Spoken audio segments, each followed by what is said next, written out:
and you're going to need to have realistic expectations.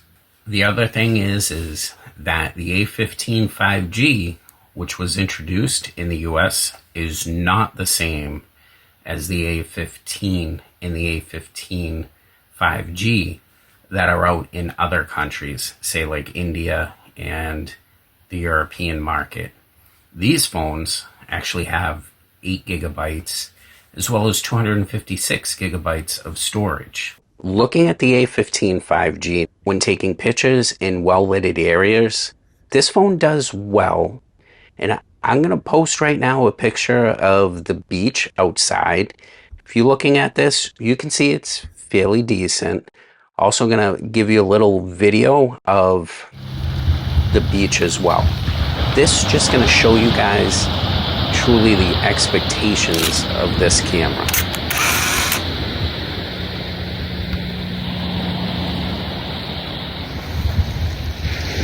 Also, I'm going to show you guys some footage outside in low light. So this is Marshland. This is low light, and you can see it's okay. Most phones, even the expensive ones, have problems in low light. This, though, you need to understand. The camera's where we have to truly make the sacrifice. All right, so 90% of most budget phones, you sacrifice, with the camera. This is just real simple, a demonstration of the selfie capability of video cameraing. Using 1080p at 30 frames per second. First thing straight out, it's running Android 14.0. It's on the most up-to-date security patch of the time. And it's going to give you 5 years of security patches, as well as 4 years of OS updates. And it's running Samsung's One UI 6.0. So this phone's up to date. And for that price alone, I think it's a buy. Whether you go to a T-Mobile or whether you go to a Best Buy, you have pretty much a budget phone that's worth it. And it's under $200. Now, something that the A15 5G is going to give you that most budget phones won't, straight out, Samsung supporting this with accessories. So you have Samsung accessories, say like this case, and I definitely recommend you putting a case on this phone because the body frame is made of plastic as well as the back.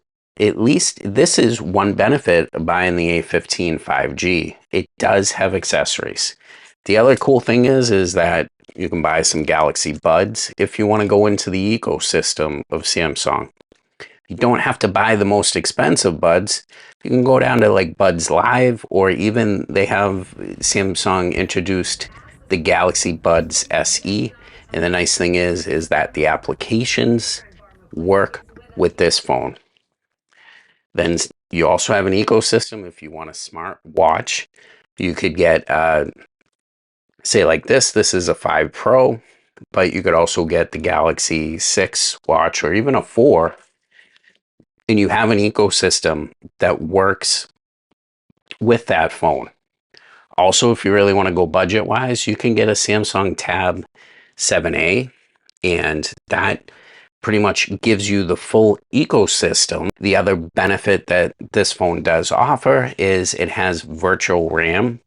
So it actually brings the phone up to from 4 gigabytes to 8 gigabytes running software. Now, virtual RAM's a little different than regular storage on a phone, and that's okay.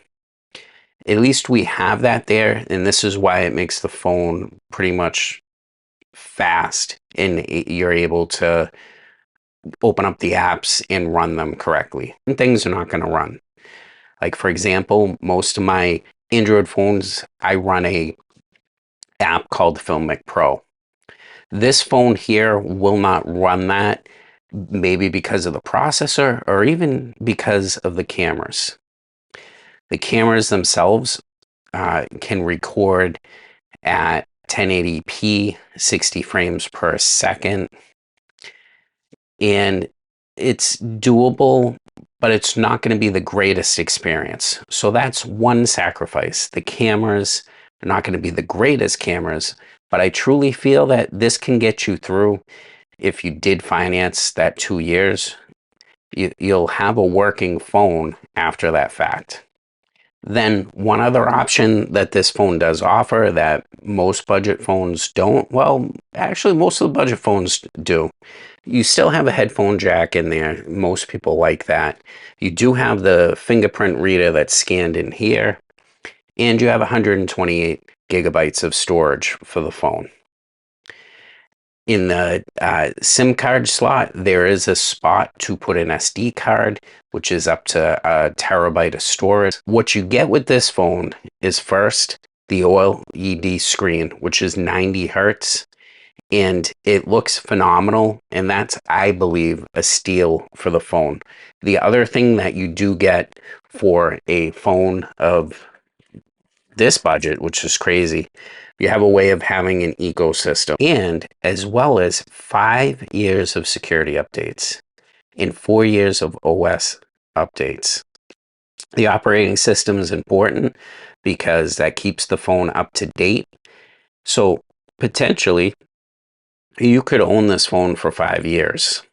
That to me is a plus. I think this is worth the money if you're looking for a phone to last you about a year or two. Just understand the expectations. It's not a flagship phone, but it'll get you through it. On that note, thank you very much, and I appreciate your time. This is Consumer Deal. Here's a video that YouTube thinks you would like.